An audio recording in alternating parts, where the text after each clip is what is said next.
Have you ever considered that the secrets of our very existence and the mysteries of the universe might be hidden within the natural world?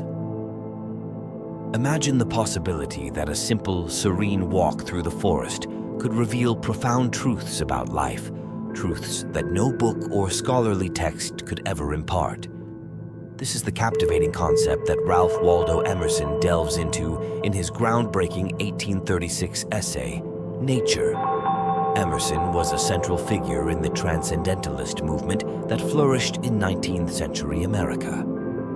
This group of thinkers placed a strong emphasis on the power of intuition, the importance of emotion, and the necessity of a spiritual connection with the natural world, standing in contrast to the reliance on empirical evidence and organized religion.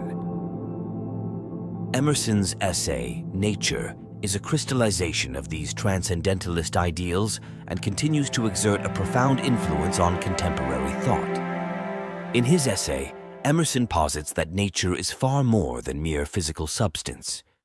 It is the tangible manifestation of the spiritual truths and laws that govern the universe.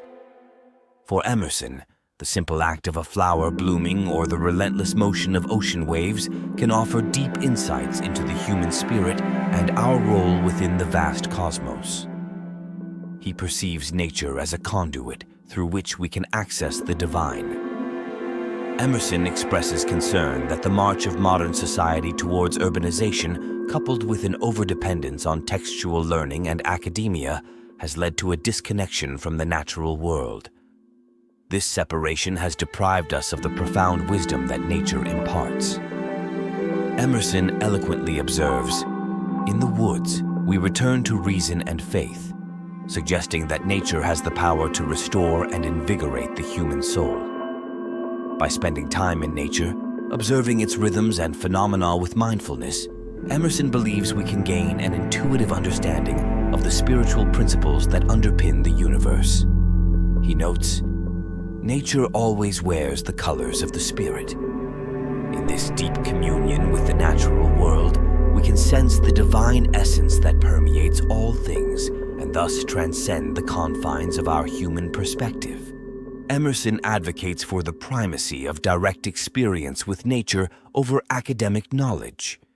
While he acknowledges the merit of scholarly pursuits, he insists that true wisdom is born from engaging with nature with an open and receptive heart and mind. As Emerson states, the lover of nature is he whose inward and outward senses are still truly adjusted to each other. We must strive to regain our childlike curiosity and marvel at the wonders of the natural world. Emerson suggests that the path to healing both ourselves and our society lies in rekindling our inherent connection with nature. The distractions of modern life often veil the deep spiritual sustenance that the natural world provides. However, by walking in the woods with a conscious presence, we can realign with eternal truths and reignite our creativity, wisdom, and well-being. Emerson's essay serves as a timeless invitation to awaken to the splendor of nature and to draw from its inexhaustible fountain of insight. More than 175 years after its publication, Emerson's eloquent words in Nature continue to inspire us to explore the natural world with depth and intention. He reveals to us that nature is replete with divine essence. It is up to us to open our eyes and truly see. Let us answer Emerson's call to tread lightly, observe with intent, and reconnect with our planet and our inner selves with full hearts. The journey that awaits us is sure to be one of enlightenment and discovery.